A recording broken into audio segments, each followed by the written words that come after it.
Smart మీటర్లపై CPM పోరుబాటకు సిద్ధమవుతోంది. July 4వ తేదీన ఏపీ సిపిడిసిఎల్ వద్ద స్మార్ట్ మీటర్లకు వ్యతిరేకంగా నిరసన చేపట్టనున్నట్టు సిపిఎం రాష్ట్ర కమిటీ సభ్యులు దోనేపూడి కాశీనాథ్ వెల్లడించారు. నిరసనకు సంబంధించిన పోస్టర్ని ఆవిష్కరించిన ఆయన కూటమి ప్రభుత్వం ఎన్నికల వాగ్దానాలను తుంగలో తొక్కిందని ఆగ్రహం వ్యక్తం చేశారు.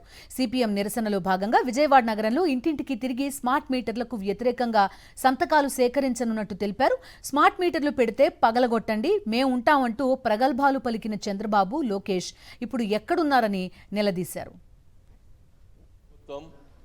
ఎన్నికల వాగ్దానాలని తొంగలో తొక్కింది. మేము అధికారం చేపడితే రాష్ట్రంలో స్మార్ట్ మీటర్లు కానీ విద్యుత్ ఛార్జీలు కానీ అవి ఉండవు, ఇవి పెరగవు.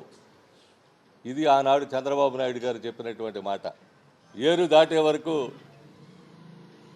ఏరు మల్లయ్య, ఏరు దాటిన తర్వాత బోడి మల్లయ్య అనేటువంటి పద్ధతుల్లో చంద్రబాబు నాయుడు గారి ప్రభుత్వం కొనసాగుతూ ఉంది.